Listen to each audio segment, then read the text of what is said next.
पौधों को लाओ और ये सूख जाएं तो मतलब बड़ा दुखद सा होता है। देखो इसकी एक डंठल ये सूखने लगी है। अब मुझे समझ नहीं आ रहा कि मैं क्या करूं। तो मेरी एक फ्रेंड ने मुझे सजेशन दिया था कि अगर ये मिट्टी में बैम्बो ट्री का जो पौधा है वो अगर सूखने लगता है तो आप इसे पानी में डाल दो, तो ये फिर लग जाएगा और ये सूखेगा नहीं। तो मैं वही कर रही थी कि इसकी मिट्टी जो है वो निकाल रही थी। तो मैंने कहा पूरी निकल जाए उसके बाद मैं इसके लिए पानी के लिए कोई पॉट रखती हूँ। इतना प्यारा इतना सुंदर पौधा मैं लेके आई थी और ऐसे जा रहा है, अच्छा नहीं लग रहा है। तो मैंने कहा इसकी पूरी मिट्टी निकल जाए। और इधर मैंने क्या कर लिया था कि एक ग्लास में ना पानी रख लिया था। मैंने कहा इस ग्लास में ये फिट हो जाएगा पौधा और आ भी जाएगा, और इसकी जो डंठल्स है ना वो इधर उधर डिसबैलेंस नहीं होंगे। बड़ा पॉट ले लो तो उसमें क्या होता है कि ये कंबाइन नहीं होगा, जुड़ेगा नहीं। और इसमें मैंने पहले भी रख रखा था, तो मैंने कहा इसको इसके अंदर डालते हैं तो ये कैसा लगेगा। अब पता भी नहीं चल रहा है कि ये मिट्टी में लगा है कि पानी में लगा है। तो उग जाए ये सबसे बड़ी बात है ना। नहीं उगेगा तो बड़ा दुख लगेगा। तो बस मैंने अभी इसे ड्राइंग रूम में रख दिया है। और मुझे लगता है कि इसमें बहुत ज़्यादा हीट भी नहीं चाहिए और धूप मतलब नहीं चाहिए। और यहाँ पे जो मैंने तुलसी का पौधा जस्ट बहुत छोटा सा लगाया था और ये उग आया, तो ये बड़ा अच्छा लग रहा है। और ये पौधे ऐसे जो थे ये मैंने वहाँ पे एक पौधा लिया था 300 रुपये का, मतलब आप समझ सकते हो। और ये ऐसे उग आए, बड़े अच्छे लग रहे हैं। अब मैं वापस आऊँगी, अभी मुझे थोड़े दिन के लिए कहीं जाना है, तो मैं वापस आऊँगी तो फिर इसे। और ये है कौन सा होता है जिसमें पिंक और वाइट फ्लावर्स होते हैं, सदाबहार, एक इसमें वो भी लगा हुआ था। और ये हमारा मनी प्लांट बेचारा 3 के 3 ही पत्ते हैं यहाँ पे, ज़्यादा उग ही नहीं पा रहे हैं। और अब मुझे याद आ रहा है कि जब मेरे पास था तो मैंने उसकी वैल्यू नहीं की। मेरी मम्मी आई थी तो उन्होंने इतना अच्छे से मनी प्लांट ग्रो कराया था, सारे प्लांट्स मैंने बहुत अच्छे ग्रो किए थे। तो अभी मुझे जाना है कहीं 1 महीने के लिए, तो फिर मैं इस पर ज़्यादा वो भी नहीं कर रही हूँ कि ठीक है चलो, है ना, फिर ख़राब होगा तो फिर दुख होगा, इसलिए ठीक है उनमें पानी डाल दे रही हूँ। और अब रात का हो गया था टाइम, तो मैंने कहा चलो देखते हैं कि हवा चल रही है, क्योंकि रात में ये खिड़की खोल दो तो 15 फ्लोर पे बड़ी अच्छी हवा आती है। और हमारी खिड़की से चांद ऐसे दिख रहा था, तो मैं सोची थी अगर हमारे करवा चौथ में भी ऐसे ही चांद दिख जाए तो कितना अच्छा है ना, कि मुझे कहीं बाहर जाना ही नहीं पड़ेगा। अब देखते हैं यहाँ पे क्या स्टेटस होगा। और 15 फ्लोर से तो ये चीज़ें इतनी छोटी छोटी दिखती हैं। खैर बच्चे नहीं हैं, अदरवाइज़ हम ये घर नहीं लेते और इसमें ग्रिल्स लगानी ही पड़ती। डर लगता है ना कि छोटे बच्चे हों तो बाई चांस खेलते खेलते या कैसे भी हो, जस्ट इसमें क्या होता है हल्की सी वो स्लाइड डोर होता है, उसके बाद आप नीचे ही हो जाओगे, है ना। तो इतना ऊपर के फ्लोर्स में थोड़ा डर तो रहता ही है। खैर अब हो गया था हमारी पूजा का टाइम। मैंने कहा अब नीचे जाना है वॉक के लिए, तो थोड़ी पूजा वूजा करके जाती हूँ, अदरवाइज़ आने के बाद बहुत लेट हो जाता है। यहाँ कम्युनिटी हॉल में कुछ प्रोग्राम्स हैं, आज मुझे डॉक्टर के यहाँ भी जाना था, तो बस।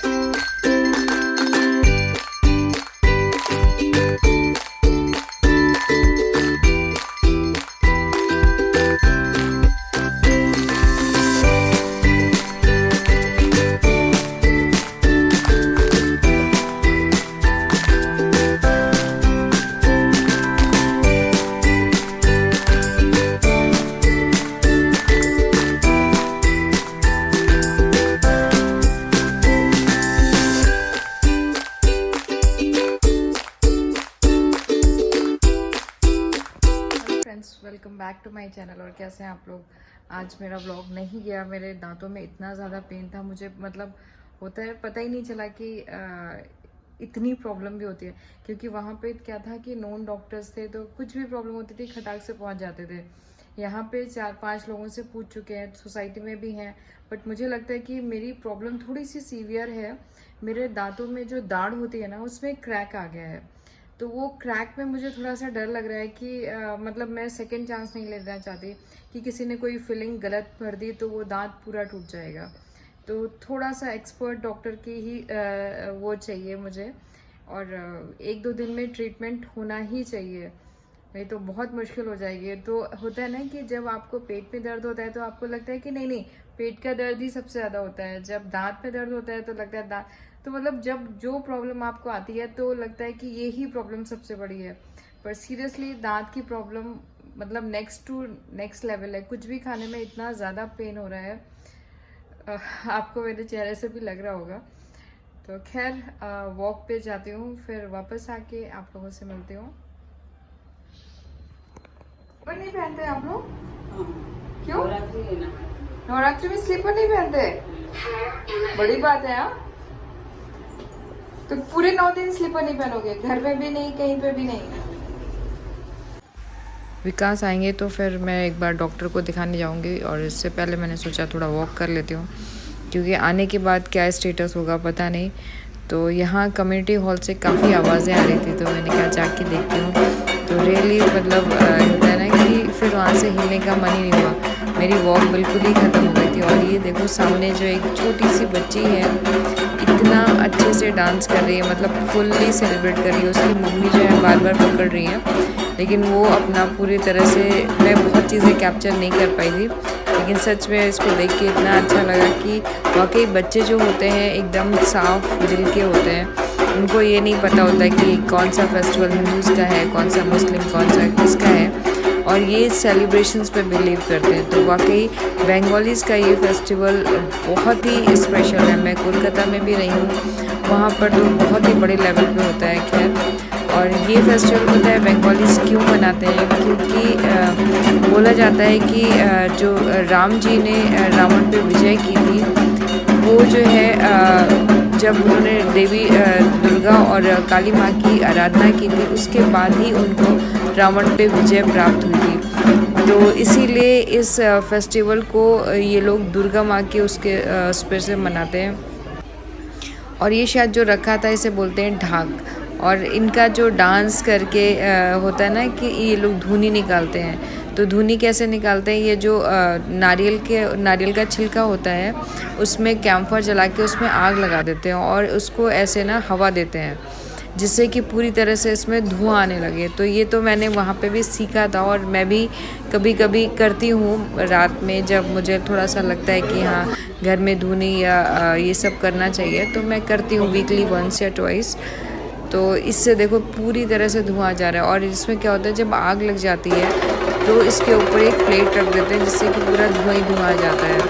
और ये देखो ये बच्ची कितने प्यार से डांस कर रही है, और कंटिन्यूसली ये डांस कर रही थी। इसको मतलब कोई वही नहीं था, मम्मी ये सब इसको ही कैप्चर कर रहे थे। और यहाँ पे देखो इन्होंने पूजा कर दी है शुरू, और ये देखो कितने अच्छे से डांस कर रहे हैं। मेरा बिल्कुल भी मन नहीं था यहाँ से कहीं भी जाने का। तो और मैंने इसमें वॉइस ओवर किया है, लेकिन बैकग्राउंड म्यूज़िक मैंने बिल्कुल नहीं हटाया। मैंने कहा आप लोग भी इसका पूरा मज़ा लें। तो सच में मैंने भी बहुत इन्जॉय किया इस आरती को, पूजा को, और इस डांस को। एक होता है कि हर कल्चर को जानने का मौका मिले, इससे बड़ी खुशी कोई नहीं होती। हम लोग जैसे कूप मंडूप वाली बात होती है ना कि कुएं का मेढक, आप जहाँ पे हो वहीं के बारे में आप जानते हो। पर फॉर्चुनेटली मैं बहुत जगह गई हूँ, तो मुझे और जगह को जानने का भी मौका मिला है, उनके कल्चर को भी जानने का मौका मिला है। और सबसे बड़ी बात है कि मैं मतलब हमें अपने कल्चर को लेकर बहुत स्टबन नहीं होना चाहिए। जो चीज़ें जिसमें अच्छी हैं उसको वैसे ही एक्सेप्ट करना चाहिए। तो ये कुछ चीज़ें इसमें देखो, ये कितने अच्छे से धुनी से आरती कर रहे हैं। हम लोग क्या करते हैं, उससे आरती करते हैं दीपक से, लेकिन ये लोग क्या कर रहे हैं कि धुनी से आरती कर रहे हैं। और देखो एक माहौल ही एक अलग सा बन गया है।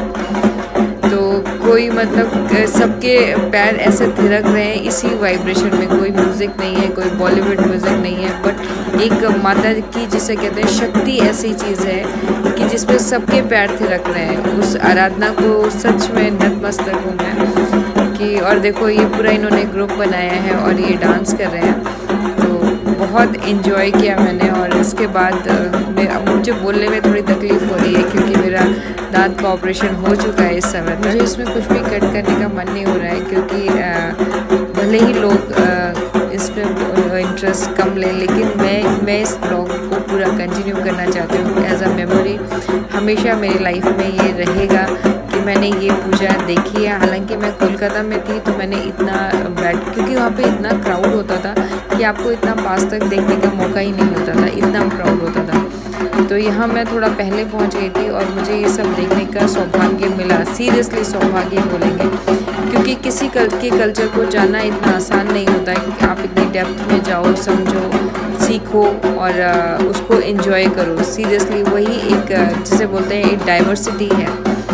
तो मैंने बहुत एंजॉय किया और आप लोग भी इसको एंजॉय करिए। देखिए धुएं का एक माहौल, कुछ लोग बोलते हैं कि धुएं से इन्फेक्शन होता है, लेकिन इस धुएं में एक अजब सी जिसे कहते हैं शक्ति थी, एक पॉजिटिविटी थी, जिससे कि कोई भी छोड़ के नहीं जा रहा था। सब यहाँ पे खड़े थे और बहुत एंजॉय कर रहे थे। तो हर कल्चर को एंजॉय करना बहुत ज़रूरी है।